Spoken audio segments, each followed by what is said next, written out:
The following report contains some disturbing images. The waters off the island of Lampedusa are one of the main migrant routes into Europe. Boats and planes were scouring the seas after a major tragedy. Survivors have described a 66-foot boat sinking with 500 people on board. Some have been rescued, but over 100 people have drowned. During the day, survivors were brought to Lampedusa, some of them wrapped in foil. Those who were rescued brought stories of a boat capsizing with many people drowning. Their bodies were laid out on the quayside. The survivors tell a tragic story of the boat's engine failing, of some of the migrants lighting a fire to attract attention and by mistake setting fire to the boat. As they moved away from the flames, the boat tipped over. The first witnesses say the boat caught fire, and because of this everyone pushed forward and caused the boat to overturn, and hundreds of people ended up in the sea. There were 3 children on board and 2 pregnant women. They had all boarded the boat in Libya, but they began their journey in different countries like Somalia, Eritrea and Ghana.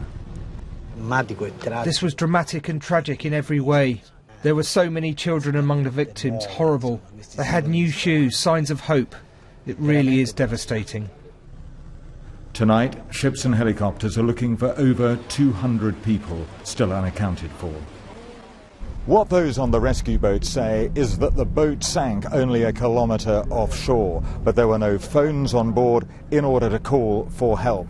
These ill-equipped boats are often run by smugglers, and in these waters in recent times, that has led to a history of tragedy and a loss of life.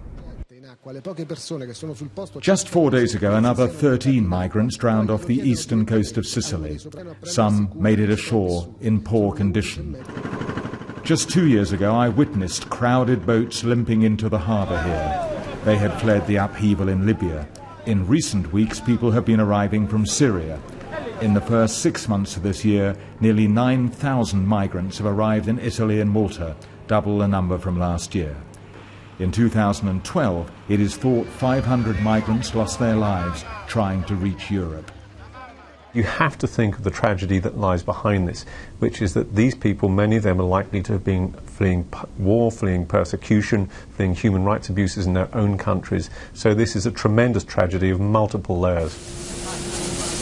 Many of those who came to Europe put their lives in the hands of smugglers. Today, there were many calls to clamp down on the smugglers who trade on people's desperate wish to escape war and persecution.